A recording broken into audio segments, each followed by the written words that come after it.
Okay, record. Hello and welcome to the Overcome Yourself podcast. As you know, I'm Nicole and I am here with Patricia. And I'm so excited to be talking to Patricia today. I'm going to let her tell you, I know she helps authors, right, to stand out. So tell me about you. Tell me your story about you said living in a van or living in a bus. Like, I want to hear all about that and how you help authors stand out. So talk to me, Patricia. How are you? Oh my gosh, way to start with a small subject. Aloha! I am half Hawaiian, and that is a great center Cool. for everything that I do. And it's definitely my ethos in life is that we humans have far more work to do, and our work is something that no machine and no computer can ever replace. And that is love. Our work is love. And that is the center of Hawaiian concept as well, aloha. Now, a lot of people think that aloha means hello, goodbye, and love. Here's what it really means. Ha is the sacred breath of life. It is the sacred breath that gives us life. It is also our sacred life, right? So ha is your sacred breath, right? Alo is we recognize, we share. So we share and we recognize our sacred breath of life. That is the real meaning of aloha. And that in having that at the center of everything that I do is transformative. I didn't realize this about myself for a long time. I did not understand how Hawaiian I was until I took on a kapu many years later. And I realized that I had grown up knowing these words, knowing this culture, understanding this society and living this way. And then all of a sudden it was just like, boom, this is you. This is what you do. This is who you are, right? And speaking to me now, you would never know that I was mute until 11 years old. Wow. I was mute until I was 11 years old. So you've heard me now already be exuberant and present and and cognizant and capable of speaking eloquently. I'm getting a phone call. I have to decline it. Goodness, what timing? But you've seen me be exuberant and vibrant and here and present and eloquent and so on and so forth. And of course now did I cut out again? No, you're good. I still hear you. Okay. And I didn't speak until my 11th birthday party. So, but before this, I was an entrepreneur. Before I was speaking, I was an entrepreneur. My mother is disabled, and my father was, well, put it this way. My father was an assistant general manager. I need to message her. But she keeps calling. My friend keeps calling. Yeah, but check and make sure everything's okay. Yeah. Hold on. Let me message her, right? My housemate. All right, we're back. Awesome. So I started my first business when I was actually 7 years old and still mute. My mother was disabled, is disabled. My father was an assistant general manager of a 7-Eleven when he got my mother pregnant. And he was a felon. That was the best that he could do. So what he did is he took a book from his father's page and his grandfather's page. He sold his motorcycle and bought a lawnmower to support us. Wow. So he started a landscaping company. Not only did he start a landscaping company, he grew it to over 200 employees. Wow. And then he bought a t-shirt screen printing company so that myself and my mother would have something to do. And then he started doing courier work so that he could be around more. So my dad was my hero. Very cool. And I woke up one time at 7 years old and realized that the cupboards were bare. There was absolutely no food. And I was getting reduced lunch at school. So I had $2.35 to my name for the whole week so that I could get lunch at school. And so I did what every kid does when there's no food in the cupboards and they have $2.35 to their name. I went to the store and I bought a candy bar. Actually, I bought 2 candy bars. I spent all my money on candy bars. And then I went to the school and did something that kids don't normally do. And I sold those candy bars. And I did that over and over again. And mind you, I'm mute. Okay. I am dead silent. I hold up the candy bar. I put up one finger. They give me $1. They get the candy bar. It's not that hard. What's your excuse? Wow. Okay. Okay. Wow. Like that was what I did at 7 years old. And then you better believe once I was no longer mute, the world was my oyster. So this is what happened that made me no longer mute. It's my 11th birthday party. My mom's a radio junkie, so she won a 10-person roller skating birthday party at the roller skating rink. And so here I am, 11 years old, not very popular because, I don't talk much, but I managed to bribe 10 people to come to my birthday party with a free ticket to go roller skating. And so we're roller skating around, and my best friend at the time was she had this disorder where she had to eat 5,000 calories a day in hopes of not continuing to lose weight. Wow. She was skin and bones. But me, I was Barilla Chica. I was the big girl, okay? I was the really big girl. Really big girl. I was not anything to look at. But so she's skating. Basically 90% of the reason why she's able to skate is because I'm holding her up. Wow. And she was my best friend because she talked to everybody, and nobody really liked her so much because of the fact that she was always very talkative. But she would sit there and talk my ear off all the time. And I listened. That's why she liked me. I listened, and I liked her because she still kept talking, and I started learning how to speak through her because she was always talking. So we kept each other around because I listened and she talked. And it was kind of like a Jay and Silent Bomb situation. Mm-hmm. She always knew kind of what I was thinking. And so we're skating and I'm holding her up, and I see somebody up ahead doing the whole like pinwheel thing. They're about to fall down. And I'm trying to point this out. I'm like, hey, look ahead. And she's not paying any mind. She's still talking to me. Sure enough, the inevitable happens. Somebody right in front of us trips over them. She trips over them, and then I land on her. And I hear the most unmistakable sound. If you have never heard this before in your life, you will never forget it, and you will know instantly what has happened. I broke her arm underneath me. Everybody in that roller rink heard it, and the whole world stopped. Oh my goodness. And I stood up, and I just exclaimed, "Oh my God, I'm so sorry." Now, my mom, I mentioned she's disabled. One of her disabilities is epilepsy. So as soon as she heard her daughter speak, she's stood down having an epileptic. Epileptic. So now here I'm massively embarrassed. I've broken my friend's arm at my birthday party, and my mom is having a seizure. This is the worst day of my life. And I learned a lesson in that day.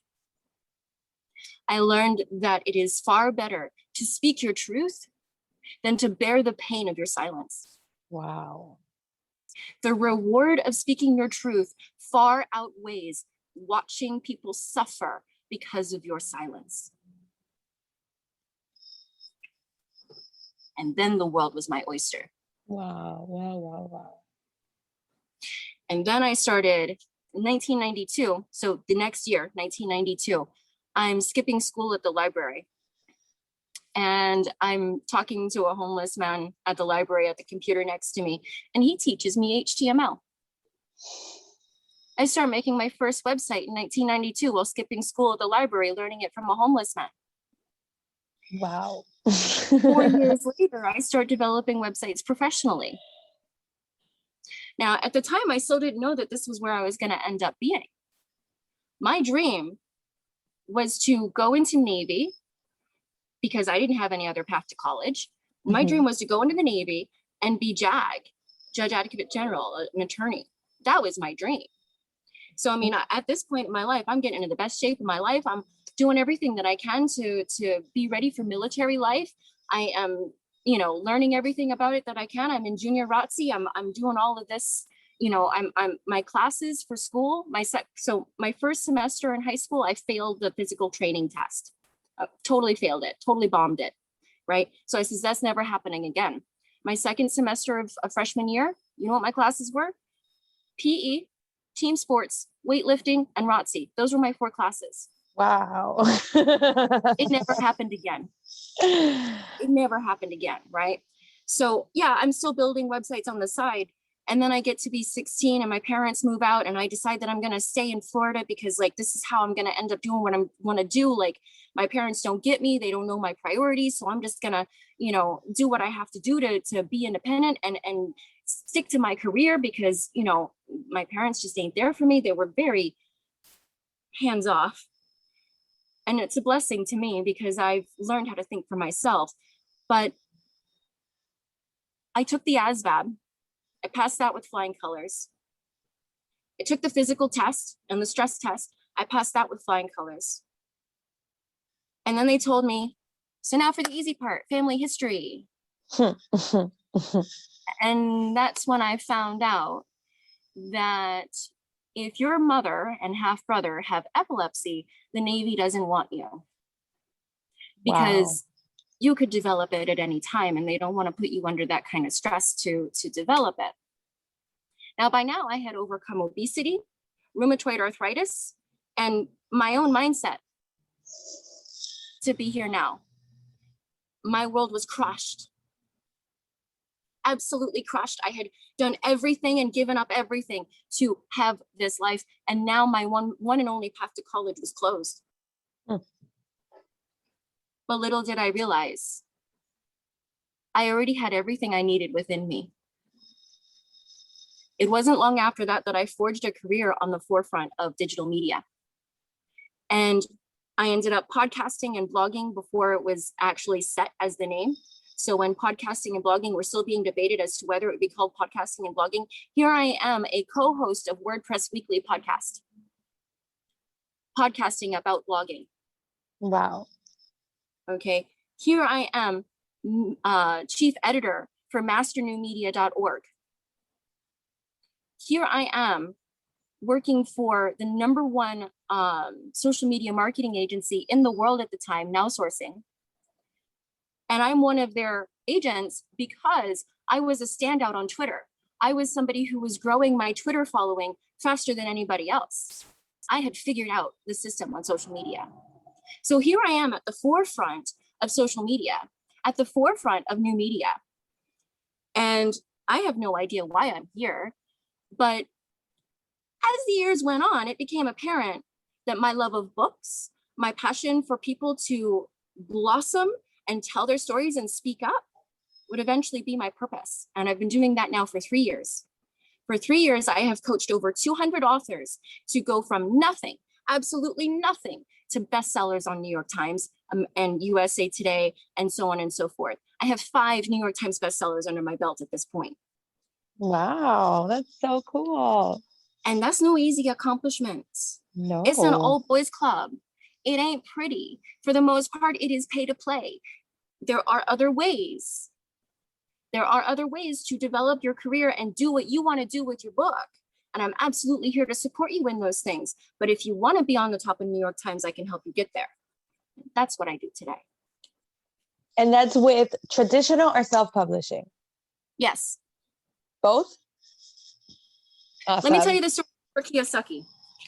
So Robert Kiyosaki of Rich Dad, Poor Dad, a lot of people don't know. He started out self-published because he went into every single publishing house there was and got laughed out of them 100% of the time. They said, there's no way this is the reality. There's no way this is the truth. There's no way this is what you do. This is not the way that you really make millions. He got laughed out. So what he did was he published it self-published. And then what he did was he went on every single podcast, every single local TV show, every single local radio show, every single everything, every single newspaper, everything where he could get a stage. And he told them a lie. He said, go to your local bookstore and request this book. You can get it. It was a lie because you couldn't get it. But demand. He created demand. He created demand. He created demand. He had people by the droves going to bookstores and asking for this book. And then he had bookstores by the droves going to distributors and asking for this book. And then he had distributors by the droves going to publishers and asking for this book, so that by the time he walked into a publisher, they were begging him to sign a deal. That's beautiful. That is, as entrepreneurs, That's the secret sauce to learning what to do. That is the secret sauce. And you know what? Because you could have so many products, and if you don't know how to market them, if you don't understand how to find the demand or create the demand, there's nothing you can do. It doesn't matter how awesome your product is. So I love that. I love that you understand that, and I love that you're teaching people how to do that. That's so so awesome. Oh my Yes. goodness. And So fellow Drotsy kid here. Yeah, I was a cadet, second lieutenant, I think was the highest I got promoted. So I got to ensign, 01. nice. And I dropped out of high school. Oh, wow. That's how crushed I was. I was like, what's the point of college and high school at this point? What's the point of high school if it's not going to get me to college? So to heck with it. I'm just going to make money the way I know how and do what I can. Thank goodness for plan B. Okay. Like always have a plan B, right? Always have this thing that you're kind of just, yeah, some people say you can't make it successfully if you hedge your bets. Bull. Okay. Like you absolutely should have a plan B, plan C, plan D. You might not spend, but 5% of your time on this plan D, but absolutely have it. I'll show you why.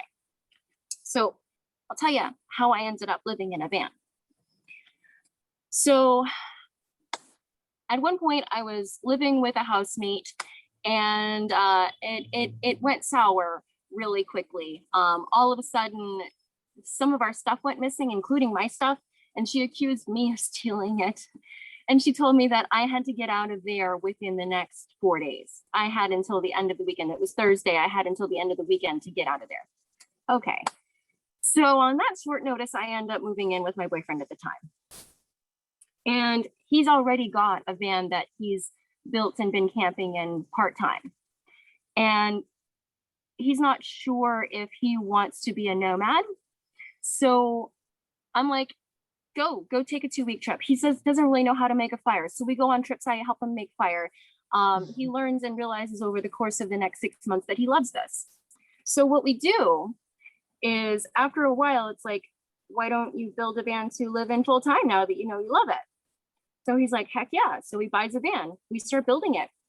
We bought the van in December of last year. We brought it home December 21st. We started building it in New Hampshire over the winter. So it was slow going, real slow going, right? Now, most of the time you hear about builds and they take about a year to several years for people to finish. I was like, we ain't having that. We ain't got that kind of time. So I developed and engineered this like bolt-in strategy. So we've got this van pretty well built, such to the point that at the beginning of March, it's at the beginning of March, and our landlord is saying, so when are you guys planning on moving out? We're like, should be about April. This is now 30 days notice, it was going to be the end of April. The end of April was when we were going to move out. And March 24th at 2:30 a.m., I was woken up by a fire alarm. We were woken up by a fire alarm. Thank goodness we were woken up by a fire alarm at 2:30 in the morning. I remember with my eyes closed, hearing that fire alarm going off and being like, oh, this is so not the time. And then opening my eyes and going, nope, right now is the time. Time is now. I got up out of that bed as fast as I could. Now I sleep naked. So, but I'm also a forethinker.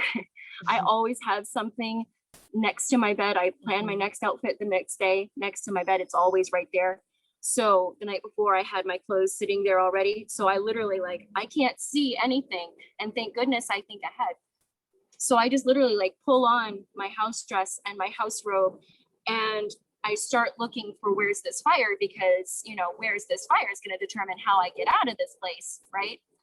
And I come out of the bedroom and I look to my right, and there's the fire right there at the back door.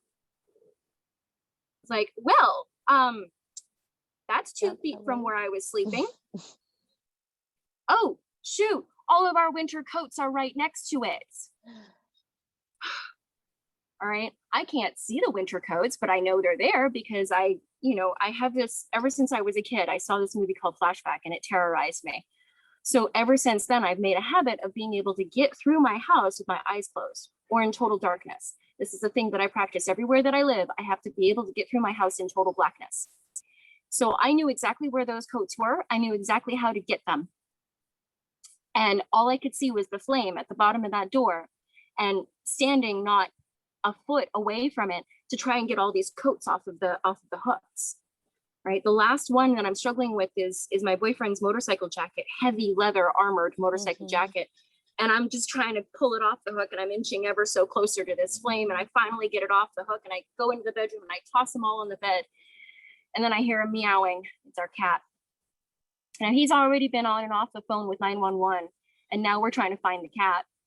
And I follow the meowing, and I find him under the bed. And I'm like, come on out, Lister. Come on. No time to be nice. I grab him by the foot and drag him out, like, let's go. Right. So we get out of the house. We put the cat in the car. We wait for the firemen to show up.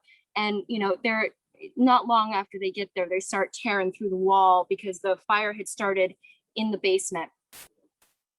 Well, outside, and then got into the basement and then crept up our walls and all of that stuff. So here it is, a month and a week before our planned completion. And it's time to move into the van because it chewed through some electrical wires. So we don't have electricity. Thank goodness we had a 12-volt refrigerator already ready to go. I found out that an entire regular grocery shop will fit in it because I had literally just done grocery shopping the day before the fire. Wow. So everything fit in that cooler. And we managed to salvage all of our food. And the landlord, get this was the best the landlord could offer. If you guys pay April's rent, you'll have a parking space. Oh, heck no. So we just spent the next week getting all of the stuff out that we wanted to keep, left everything else in place, and just focused on getting ourselves right. We spent 2 weeks at an Airbnb. During those 2 weeks, our van was at a friend's house, and we were working on trying to get it at least to a baseline livable point.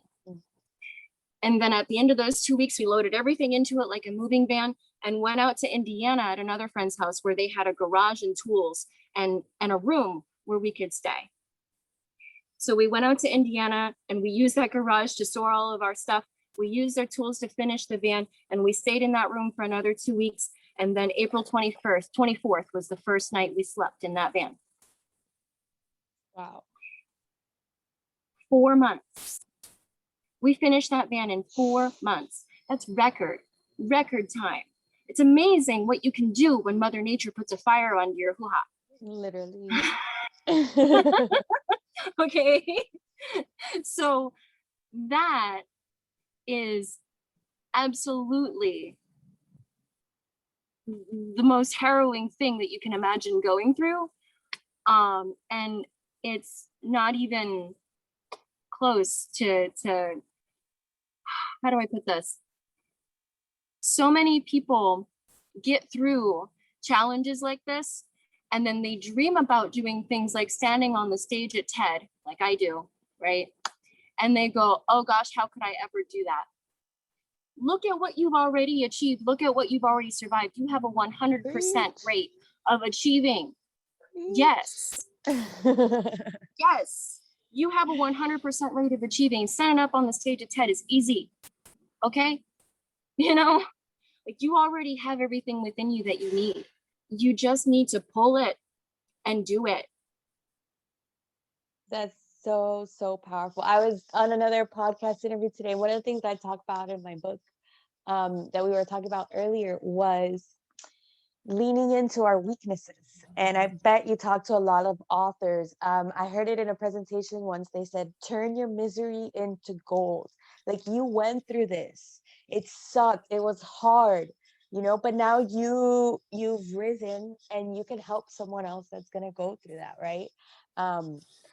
So there's so many things that we go through, or so many things that we think are weaknesses, but it's actually the things that make us unique. and that's what gives us value. That's what allows us to help other people. That's what makes us stand out in the market, is putting those weaknesses out there, being brave enough to talk about like that fire. Like some people are like, I don't even want to think about it, Oh talk yeah. about it, use it, like that happened to you. Oh um yeah. yeah, no, that's amazing. So like what can you give authors or other business owners, because your advice is amazing, a tip on, another tip, I guess, because that was a great one. What is like one thing that you tell most of your clients as authors, when they're starting out and they're building up their markets and stuff? Start when you're writing. That's one thing, right? Like one. And you're absolutely doing it. You're already doing building a podcast platform while you're writing, which is absolutely everything that I harp on. Yay, Too I'm many on the right times. track. Oh yeah. Oh yes. So there was at one point I was working very closely with a traditional publisher. This was the number one fastest growing traditional publisher. I don't exactly, there's a certain sort of customer that's very well suited to them, but they would constantly send me authors who have done no promotion whatsoever, and their book is launching right now, like within the next couple of weeks. And I was like, what are you teaching these people? Because this is the thing, right? A couple of years back, about 3 years ago, distributors decided that they were going to keep taking 55% of the profits, but they were no longer going to do the pre-selling of your books to the bookstores at their budgetary decision-making timeframes. Okay, this was the marketing engine for books for the longest time. Now distributors no longer do that. Now it's entirely reliant on the author to do the marketing, because distributors basically figured, if y'all can go ahead and just self-publish and then market your own book, well, then go ahead and do it. And we'll just keep taking 55% of the profits, right? So authors got shafted about 3 years back, and it's never turned back. And now the market is completely upside down, and everything is different. It's a leveled playing field. Not level, it is leveled, it is demolished. Wow. So you need to be able to build from rubble at this point, right? You need to be able to pull yourself up, not just from your bootstraps, but from your roots, right? So this is a time now to be innovative and creative and come up with new ideas and try new things and be different. And my absolute biggest principle that I teach everyone all the time is be awesome first. All right. Don't follow the algorithms. Okay. Don't be a follower. Don't try to do what is prescribed as successful. Strive to find what is successful for you. Okay. Be the first awesome person, right? Be the first awesome thing in your market. Be awesome first. Just be good to your people, and your people will be good to you. Be the most amazing, and then Google will catch up to you. I love it. I love it. Yes. Yes. So be awesome first. The other major principle that I teach all the time is that content is actually really easy. Okay. Yes. Making content is actually really easy, because all you have to do is listen to yourself. All right. So here's what you do. It's the 3 woes. It's woe, woe, and woe. All right. Okay. You listen to yourself. The first woe is when you go, whoa, that's weird, or that's interesting, or whoa, that's curious, or whoa, that's different. Right. So that's where you start with your headline is, whoa, that's different. It's a what's it. It makes you question. It makes you go, whoa, what? Right. The second whoa is when it goes, oh, whoa, that's profound. Oh, whoa, that hit me.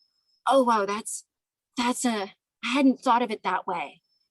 That's the second whoa, right? And the third whoa is when you go, wow, I know someone who totally needs this. Or, whoa, this would be so amazing for Nicole. Or, whoa, this would be, you know what I mean? When you think of somebody else that it would touch, right? Because if you don't know somebody that you can sell it to, you shouldn't be selling it.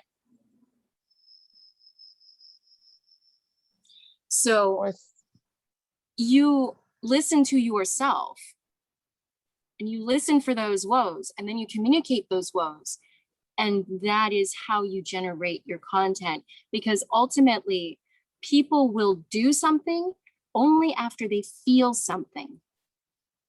You make them feel, you'll make them do. Love it. You make them feel, you make them do.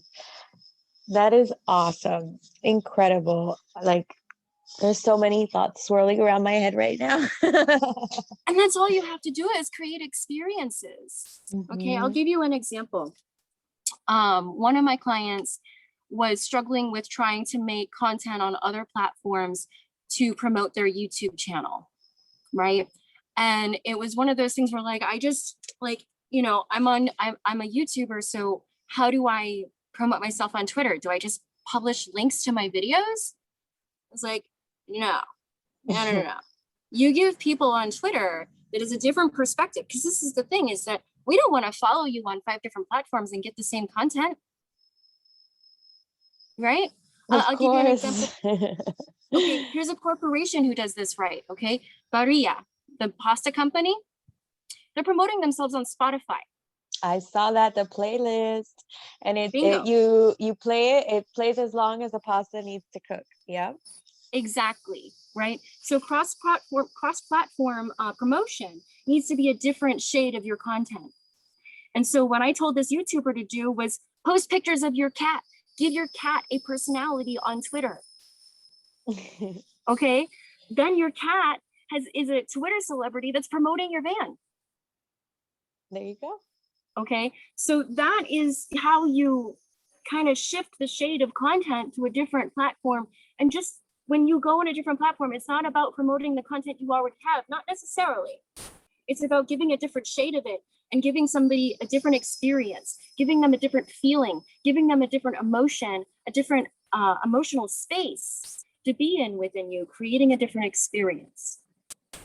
And another big thing that I talk to my clients about is you don't have to be cranking out content like all the time. You don't have to post 7 times a day, right?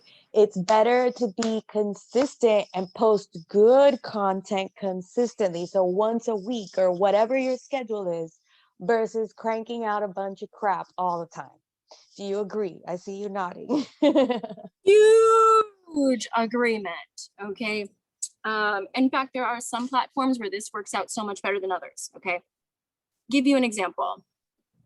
On Instagram and LinkedIn, when you go to somebody's profile, you're only going to see their most recent content. All right.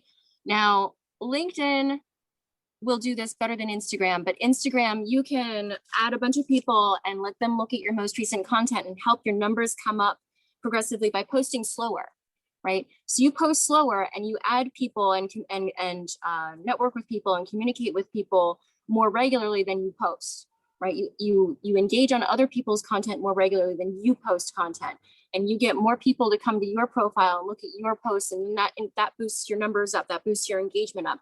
That makes Instagram put your posts in higher priority when you post again later on, right? Same thing with LinkedIn. In LinkedIn, it's even better because your latest content is the only thing they're going to see in the first 3 posts. So you could have an article on LinkedIn that's been sitting there for years and now has, 2,000 or 3,000 views because you've added another 3,000 or 4,000 people into your network since then. And it's a massive boost to your algorithmic profitability, right? So you absolutely, content quality is king, not quantity, quality. Because if people go land on your page, you got to think about what people see when they land on your page. They go and land on your page, they see 15 pieces of crap, bull, Crap. like they're not going to be as engaged with you. But if they go to your page and they see one gem right up there first and foremost in their face, they're going to be more interested in you. Absolutely. So, and you know what? I was just thinking when you were saying is we sometimes tend to think about creating content like writing a blog post or making a video. But what you pointed out is so important. those comments, though, that's content that you're creating, especially if you are being like a guest expert and answering questions and stuff. That's content. Like, you don't have to be worrying about blah, blah, let me do value over here. The value posts are in the comments that you post. So that's a genius little tweak in perspective. I hadn't even thought of it like that. Like, you just made me like the light bulb go off right now as we were talking. Your most powerful content is never going to be on your profile. Oh, I'm gonna quote you on that. I'm gonna quote you on that. I'm gonna make a little graphic about that. That is awesome, girl. Your most powerful content is going to be on other people's blogs. It's going to be on other people's YouTube, other people's Instagram, other people's Facebook, other people's groups. Your most powerful content is going to draw people to you. Absolutely. Oh, is that a plane? I got an ear show. And that made me think, yes, because that's also the importance of like making sure that your cover photo and all your important information is a call to action, letting people know what you want them to do. Like, girl, this is awesome. Oh my goodness. All right, so I don't know, is there any last questions, any final comments before we sign off here? Because this call has been amazing. Have you told your story yet in terms of that nugget of overcoming? Because I want to say, like, it's probably not something that I've come across just yet. So maybe not today, but I want to see you. I want to see you say more of that story more often and talk about you too, because here's the thing that I know about you. All right. Even not like literally we met on a Facebook group a couple days ago, right? Okay. Shout and out I to have Rachel. not done Rachel. So rock your tribe. So even not really talking to you much more than as we have, and it's been very little conversation. It's been awesome though. Even with as little as I know about you, this is one thing that I know about you. You got balls. I know you have balls because you've started a podcast and you're writing a book and you're talking about writing your book. You are ahead of 99% of people who aspire to be where you are. Thank you. You know, it's so nice to hear it. Thank you for saying that. Thank you. And it's written plainly all over everything that you do. So I want to know, what makes you tick? What makes you keep walking? Oh, I've got a story now. Yeah, I've actually been working on like revamping my bio, yet to talk about it more. And in my book, I wrote it, and then I've gone through this process with my book. First of all, I didn't write the book I thought I was going to write. I thought I was going to write a book about business and entrepreneurship and about, like systems and things and all the stuff that I've learned, in the last 10 years, figuring it out on my own. And when it gets down to it, I was like, okay, what does every single entrepreneur have in common? Like, no matter what we do, what can I talk about that, and it ended up being most of the book about gratitude. But then the first round that I wrote it, I wrote it kind of like a research paper almost because I was so unsure of myself. And I was like, am I on the right track? And I realized that I was using a bunch of men's quotes to validate the things I was saying. And that's a big, like, this is a process that you go through. Like, you wouldn't realize that. So one of the first changes I made, I was like, I need to read more books by women. And so that was a change that I made writing the book. And then I went through it and I was like, okay, there's a lot of facts and there's a lot of stuff, but how did I learn this? And so I had to go back through the whole book again. And then like the stories of why I wrote those chapters were there, but it felt so personal at first that you're like, these are mistakes. Like, these are the things that I don't want to talk about, these are things that make me sad or whatever. But that's the gold. So I had to go back through and insert those stories. And so I talk about like how I'm a first generation American by my mom's side. Um, they came here. Me too.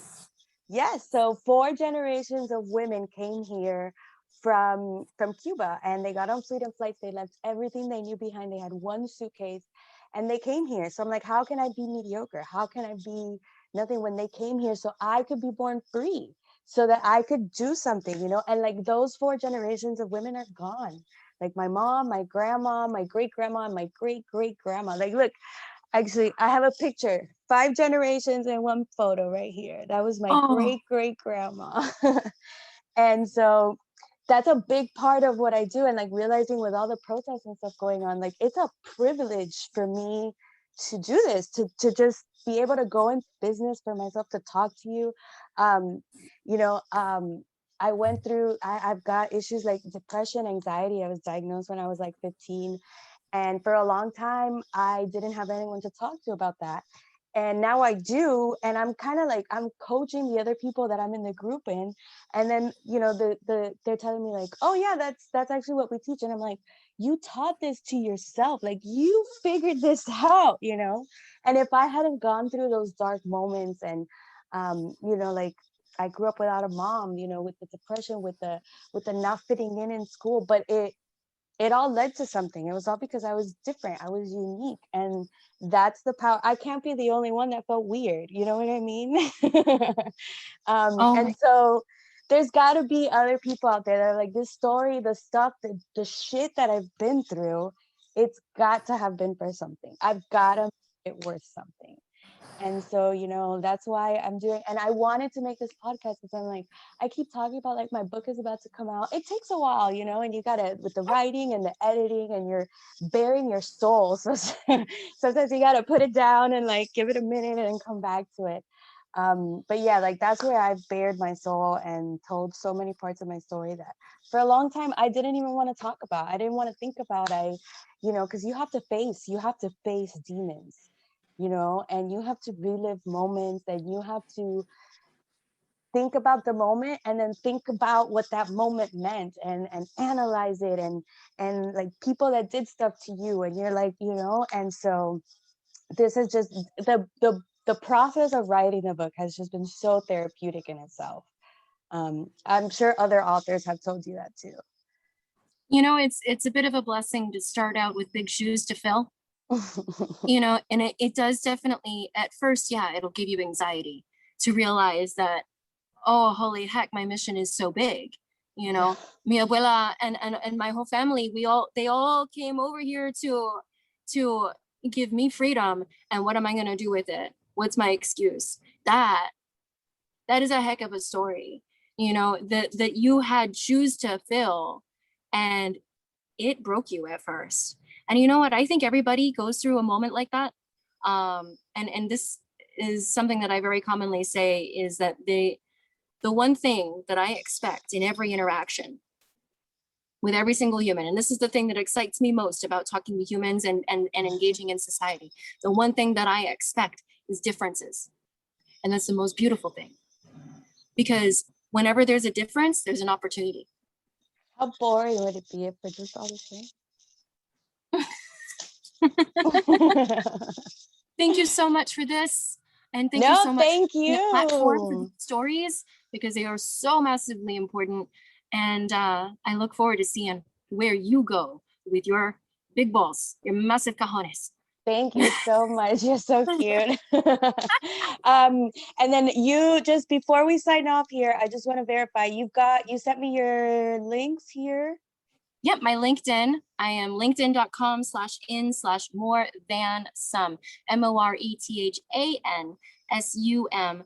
That is a play on an Aristotle quote, which is that we are greater than the sum of our parts. We are more than some. Oh, I love it. Okay, perfect. All right. So whoever wants to get in touch with you definitely can. All right. So signing off then. Thank you so much. This call has been absolutely amazing, Patricia, and we will see you next time.